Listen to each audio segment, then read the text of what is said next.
अस्सलाम वालेकुम रहमतुल्लाहि व बरकातुहू। मैं हूं फैज़ान, आप देख रहे हैं study in academy Faizan education channel. Sorry.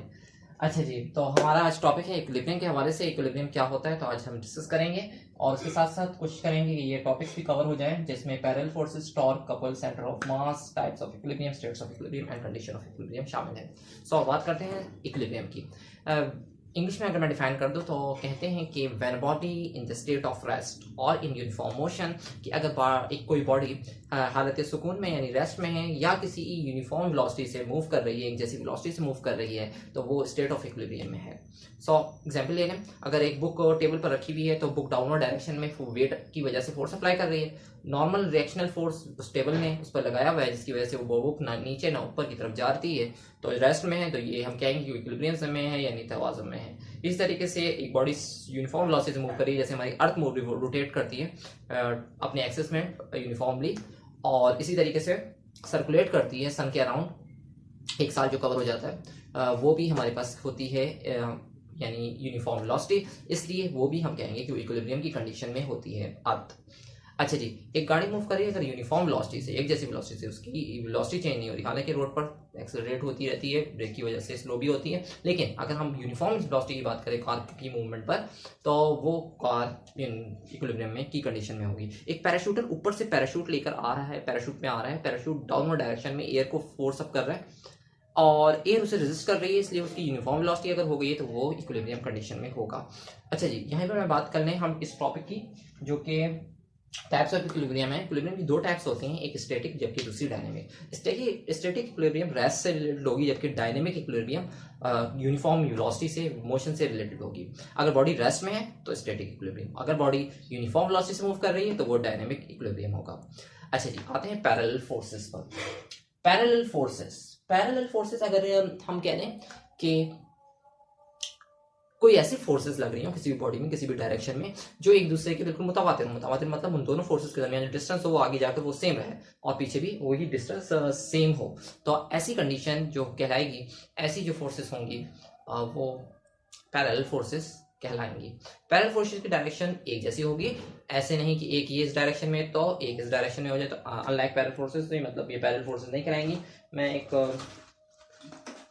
Lines के जरिए आपको ड्रॉ करके जरा इसको क्लियर कर दें हम, कि ये है अगर ये डायरेक्शन तो लाइक पैरेलल फोर्सेस, ठीक है, एक ही डायरेक्शन में जा रही हैं, और अगर ये डायरेक्शन है जबकि दूसरे की डायरेक्शन इसके अगेंस्ट है, एक की डायरेक्शन ये है दूसरे की ये है, तो ये अनलाइक पैरेलल फोर्सेस कहलाएंगे। पैरेलल फोर्स के भी दो टाइप्स हो गए, like parallel forces and unlike parallel forces. Like parallel forces वो जिनकी direction same, unlike parallel force वो जिनकी डायरेक्शन एक दूसरे के अगेंस्ट होगी। सो नेक्स्ट चलते हैं हम टॉर्क की तरफ। टॉर्क के लिए हम बात करने बुक ले लेते हैं। फॉर एग्जाम्पल मेरे पास ये बुक है, ये एक डोर है, डोर अभी फिक्स नहीं हुआ है, मूवेबल है, इस पर हम फोर्स लगा रहे हैं इस डायरेक्शन में या इस डायरेक्शन में, तो ये इस डायरेक्शन में आ गई और ये पीछे की तरफ मूव कर जाएगा। लेकिन जब उसे हम फिक्स कर देंगे एक साइड से लाकर डोर को उसकी लोकेशन पर, तो ये होगा कि इस पर जब हम यहाँ से फोर्स लगाएंगे तो ये यहाँ से रोटेट होगा, ये जो टर्निंग इसमें क्रिएट होगी, रोटेशन क्रिएट होगी, टर्निंग क्रिएट होगी, इसे कहते हैं टॉर्क,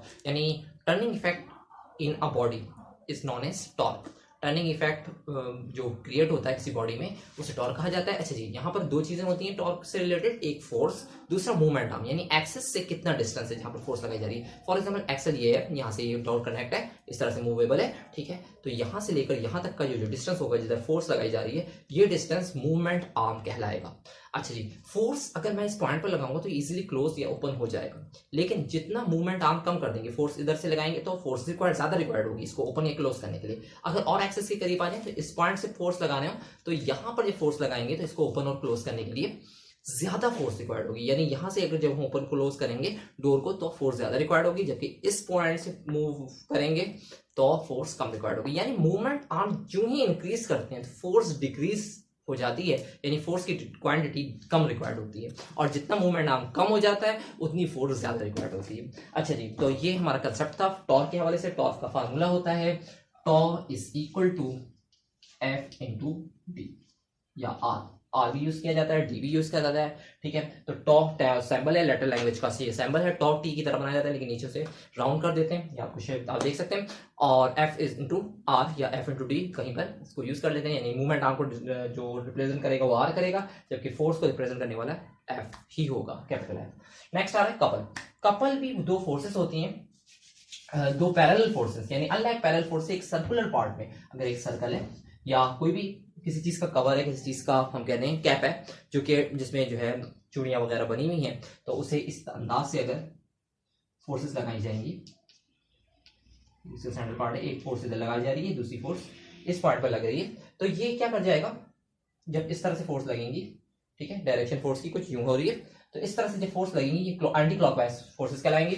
तो एंटी क्लॉकवाइज फोर्स लगे या क्लॉकवाइज लगे, तो इसमें जो मूवमेंट क्रिएट होगी, यानी दो फोर्सेस जो कि अनलाइक लग रही थी उसकी वजह से रोटेशन आ रही है, तो इसको हम कहते हैं कपल, ठीक है। यही फोर्सेस कपल फोर्सेस कहलाती हैं, और कपल फोर्सेस की वजह से कोई भी जो है गोल स्क्रू वगैरह टाइट होता है या लूज होता है, ठीक है, तो वहां जो हम फोर्सेस लगाते हैं किसी स्क्रू को टाइट या लूज करने में, किसी चीज के कैप को टाइट या लूज करने में, तो वो फोर्सेस कपल फोर्सेस कहलाती हैं, क्योंकि इसमें दो पैरेलल फोर्सेस लग रही होती हैं, लेकिन अनलाइक पैरेलल फोर्सेस होती हैं जो कि किसी भी कप को, किसी भी कैप को रोटेट कर देती हैं, और जिसकी वजह से स्क्रू से ऊपर हो जाता है, जो कि चूड़ियों का हम कहते हैं वहां पर प्रोसेस हो रहा होता है। अच्छा जी, सेंटर ऑफ मास की बात कर लें।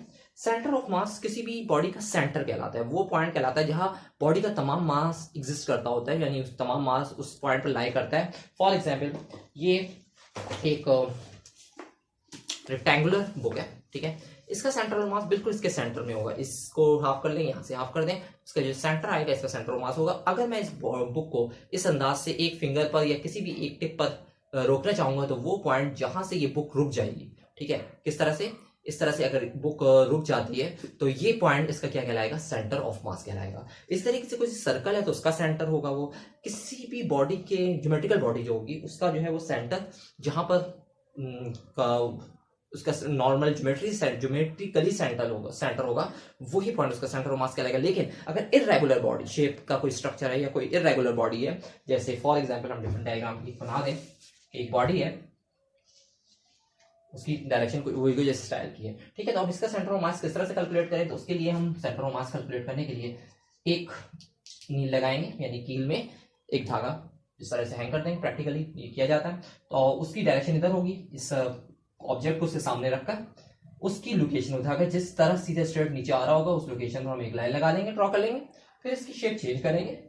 शेप करेंगे तो मैं नील को इधर तो नहीं बना सकता, लेकिन इस तरह से दिखा दूं, तो इस अंदाज से वो स्ट्रिंग आ रहा होगा नीचे, तो यहाँ पर इस लाइन को इमेजिनरी लाइन उस ऑब्जेक्ट के ऊपर पेंसिल से ड्रॉ कर लेंगे, ठीक है। फिर तीसरे पॉइंट पर हम करेंगे, तो ये तीनों लाइन जिस पॉइंट पर एक दूसरे को मीट कर रही होंगी वो पॉइंट हमारे पास सेंटर ऑफ मास का पॉइंट कहलाएगा। ये तो प्रैक्टिकली इस तरह से कैलकुलेट कर लिया जाता है। नॉर्मली जनरली ज्योमेट्रिकल जो भी ऑब्जेक्ट्स होते हैं उसका वो सेंटर जो कि ज्योमेट्रिकल सेंटर होता है वहां पर उसका सेंटर ऑफ मास एग्जिस्ट करता है, लेकिन हम कहते हैं कि इरेगुलर बॉडी, इरेगुलर शेप वाली जो बॉडीज होती हैं उसको कैलकुलेट करने के लिए, उसका सेंटर ऑफ मास कैलकुलेट करने के लिए हम ये प्रोसेस को यूज करेंगे।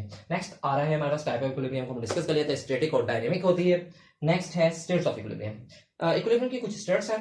सबसे पहले न्यूट्रल इक्विलिब्रियम, और हम कहते हैं एक न्यूट्रल है, एक हमारे पास जो टाइप्स में आती हैं कि स्टेबल इक्विलिब्रियम और एक अनस्टेबल इक्विलिब्रियम है। तो तीन टाइप्स होती हैं इक्विलिब्रियम की, स्टेबल इक्विलिब्रियम, अनस्टेबल इक्विलिब्रियम और न्यूट्रल इक्विलिब्रियम। इसको समझाने के लिए मैं कुछ डायग्राम्स को ले लें। अगर एक ऑब्जेक्ट है वो इस अंदाज का है हमारे पास, ठीक है, ये हमारी अर्थ पर ये रखा है, कोन टाइप कोन है हमारे पास, हम ये कह रहे हैं, तो इसको अगर हम हल्का पहले तो इस हालत में रुकेगी नहीं, ठीक है, फिर इसे अगर रोकना चाहें तो क्या होगा कि जरा सा डिस्टर्ब करेंगे तो ये गिर जाएगी, ठीक है। When we disturb a body and it does not comes back to its original position, then we say that it is known as unstable equilibrium। तो वो क्या होगा, अनस्टेबल इक्विलिब्रियम होगा। लेकिन अगर इसी कोन को मैं इस अंदाज से ड्रॉ करूं, ठीक है, तो इस तरह से आराम से रुकी रहेगी, और अगर इसे हम डिस्टर्ब करेंगे तो डिस्टर्ब करने के बाद ये थोड़ी सी अपने हिलेगी, और हिलने के बाद दोबारा से ये अपनी ओरिजिनल पोजीशन में इसी तरह से इस शेप में ही रुक जाएगी। तो ये होगा stable equilibrium. When we disturb a body and it's come back to its original position, then we say that it is in the state of stable equilibrium. Okay, तो वो स्टेबल इक्विलिब्रियम में होगी। इसी तरीके से तीसरी टाइप हम इसकी ले लें, कि इसी ऑब्जेक्ट को मैं इस अंदाज से जरा ड्रॉ कर दूं, ये हो गया, ये इस पर हमारे पास है। तो अगर इसे हम इससे डिस्टर्ब करेंगे तो ये डिस्टर्ब है तो ये बॉडी जमीन पर ही आगे पीछे हो जाएगी, अपनी जगह प्लेसमेंट चेंज कर लेगी, लेकिन इसका सेंटर ऑफ मास भी सेम रहेगा, कुछ चेंज नहीं होगा, और ये बॉडी अपनी पोजीशन चेंज कर लेगी, लेकिन ये स्टेबल अपनी दूसरी हालत में ना जाएगी ना उसे चेंज करेगी, मतलब ऐसा नहीं होगा। तो आई होप कि ये आपको क्लियर हो गया हो कि स्टेट्स ऑफ इक्विलिब्रियम क्या है। कंडीशन इक्विलिब्रियम यानी पहली कंडीशन ये है, कंडीशन इक्विलिब्रियम की दो हैं। फर्स्ट कंडीशन ये है कि when all forces, sum of all forces equal to zero, किसी बॉडी पर एक इधर से फोर्स लग रही है, इधर से एक, ऊपर से एक, नीचे से, और तमाम फोर्स के रिजल्ट में वो बॉडी रेस्ट में ही रहती है, मतलब एक इधर वाली को कैंसिल कर देती है, इधर वाली ऊपर वाली नीचे वाली को कैंसिल कर देती है, वो बॉडी रेस्ट में रहती है, तो हम कहेंगे वो तमाम फोर्सेस का सम जीरो आ रहा है, तो वही फर्स्ट कंडीशन ऑफ इक्विलिब्रियम है। Second condition, when the turning effects, it's mean that when all torques, किसी बॉडी में टर्निंग आ रही हो और टर्निंग की वजह से भी बॉडी रेस्ट में हो, टॉर्क की वैल्यू जीरो हो, इसमें फोर्स या मूवमेंट आर्म जीरो हो रहा हो, टॉर्क का जो हमने फार्मूला लिखा था F/r, तो उसमें F अगर जीरो हो रहा है या R जीरो हो रहा है, तो टर्निंग इफेक्ट्स यानी तमाम टॉर्क्स की वैल्यू सम करने से जीरो आ रही है, तो हम कहेंगे वो बॉडी किस में है, वो हमारे पास सेकंड कंडीशन है इक्विलिब्रियम की। आई होप कि आपको क्लियर हो गया होगा कि इक्विलिब्रियम और उसके लिए कुछ टॉपिक्स जो हमने डिस्कस करे, मैंने शॉर्टली डिस्कस करा है। अगर किसी को डिटेल वाइज रिक्वायर्ड है तो नेक्स्ट टाइम नेक्स्ट लेक्चर में सेपरेटली एक एक टॉपिक पर हम बात करेंगे, लेकिन मैंने थोड़ा समराइज करते हुए चैप्टर मैट्रिक लेवल का जो पढ़ाया जाता है उसको डिस्कस करा है। Thanks for watching this video. अस्सलाम वालेकुम व रहमतुल्लाहि व बरकातहू।